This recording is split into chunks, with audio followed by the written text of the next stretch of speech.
नमस्ते। मैं डॉक्टर मोनिका गर्ग, राजकीय कला महाविद्यालय कोटा में इतिहास विभाग में कार्यरत हूँ। मैं आपसे मुगल कालीन स्थापत्य कला के बारे में अपने विचार साझा कर रही हूँ। मुगल का युग अपनी बहुमुखी सांस्कृतिक गतिविधियों के कारण प्रसिद्ध है और इसीलिए उसे द्वितीय स्वर्ण युग कहा गया है। पहला स्वर्ण युग उत्तर भारत में गुप्त युग था। मुगल स्थापत्य कला का इतिहास बाबर से प्रारंभ होता है, जिसके बारे में कहा जाता है कि उसने आगरा, धौलपुर, ग्वालियर तथा अन्य स्थलों पर अनेक भवन निर्माण योजनाओं का प्रारंभ किया। तथापि उसने किसी नई शैली या कला आंदोलन का सूत्रपात नहीं किया और भारतीय स्थापत्य कला पर उसका कोई प्रभाव भी नहीं है। प्रतिकूल राजनीतिक परिस्थितियों के कारण हुमायूं को कोई महत्वपूर्ण निर्माण कार्य करने का अवसर ही नहीं मिला।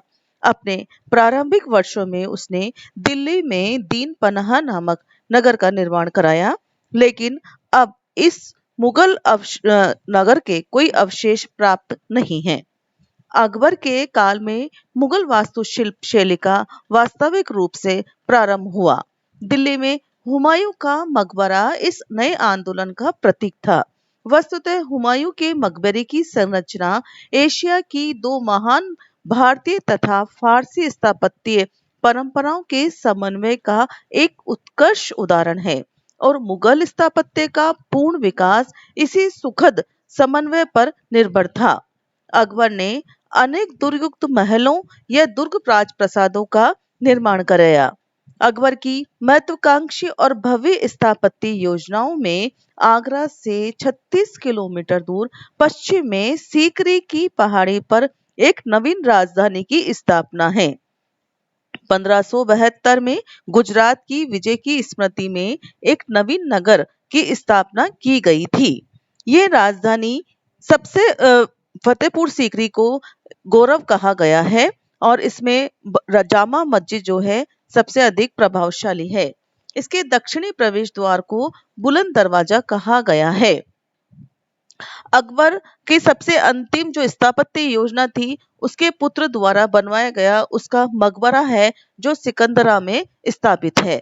अपने पिता की भव्य और विशाल स्थापत्य योजनाओं की तुलना में जहांगीर का योगदान नगण्य था। जहांगीर को स्थापत्य की अपेक्षा चित्रकला में अधिक रुचि थी। उसे उद्यान लगाने का भी शौक था। कश्मीर के प्रसिद्ध शालीमार बाग की स्थापना भी उसी ने की थी। चित्रकला प्रेमी होने के कारण जहांगीर को रंगों से विशेष लगाव था। भवनों को रंगों के प्रयोग से अलंकृत करने के लिए उसने पिट्रा ड्यूरा का प्रयोग किया। अलंकरण की पिट्रा ड्यूरा विद्या के अंतर्गत विभिन्न आभाओं और रंगों वाले कठोर और अर्ध बहुमूल्य पत्थरों का विविध प्रकार की फूल पत्तियों में जड़ाव और पच्चीकारी कार्यों के लिए उपयोग किया जाता था। जहांगीर और शाहजहां के दरबार में अमीर वर्ग में अनेक ईरान के अमीर थे। इस बढ़ते हुए ईरानी प्रभाव के कारण उसका स्थापत्य कला में भी प्रभाव देखा जा सकता है। इस प्रकार इस काल में भारतीय स्थापत्य शैलियों और परंपराओं के स्थान पर ईरानी प्रभाव अधिक है। नूरजहां के पिता इतामद उद्दौला के आगरा में स्थित मकबरे में इस परिवर्तन को देखा जा सकता है। इस मकबरे को श्वेत संगमरमर से निर्मित और अलंकरण करने के साथ ही पिट्रा दुगरा का भी प्रयोग किया गया। लाहौर के निकट शाहदरा में जहांगीर के मकबरे को भी इसी शैली में निर्मित किया गया। जब हम शाहजहां की बात करते हैं, तो शाहजहां के शासनकाल में मुगल स्थापत्य कला अपने चरमोत्कर्ष पर पहुंच गई। उसने अपनी स्थापत्य योजनाओं के लिए मुख्यतः संगमरमर का प्रयोग किया और उन्हें विविध प्रकार के अलंकरणों का जामा पहनाया। शाहजहां के भवनों में प्रयुक्त संगमरमर को जोधपुर के निकट मकराना की खानों से लाया जाता था। 1639 में शाहजहां ने अपने नाम से एक नवीन राजधानी शाहजहानाबाद की दिल्ली में नींव डाली, जिसका निर्माण कार्य 9 वर्षों में अर्थात 1648 में पूरा हुआ। नवनिर्मित नगर का प्रमुख आकर्षण लाल किला के नाम से प्रसिद्ध महल दुर्ग था। इस किले की प्राचीर को लाल बलुए पत्थर से निर्मित किया गया, अतः यह लाल किला कहलाता है। सबसे प्रसिद्ध जो इमारत थी शाहजहांकालीन, वह ताजमहल था। आगरा में शाहजहां की पत्नी अर्जुमंद बानो बेगम, जो मुमताज महल के नाम से जानी जाती थी, उसके नाम से उसके मरणोपरांत इसका निर्माण किया गया।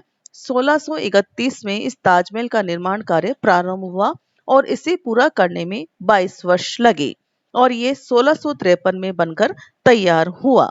शाहजहां का शासनकाल जो मुगल स्थापत्य में स्वर्णयुग था, अब औरंगजेब के शासनकाल में आभाहीन होने लगा। औरंगजेब के शासनकाल में बहुत ही थोड़े भवनों का निर्माण किया।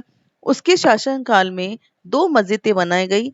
एक तो दिल्ली के लाल किला में मोती मस्जिद और दूसरी लाहौर में जमा मस्जिद विशेष रूप से उल्लेखनीय है। औरंगाबाद में औरंगजेब की पत्नी रबिया दुरानी का मकबरा, जो बीबी का मकबरा भी कहलाता है, वह ताजमहल की नकल माना जाता है। इस मकबरे के माध्यम से मुगल स्थापत्य में पतन को स्पष्ट रूप से अनुभव किया जा सकता है। औरंगजेब की मृत्यु के साथ ही मुगल स्थापत्य का भारी आवरण भी धराशायी हो गया। धन्यवाद।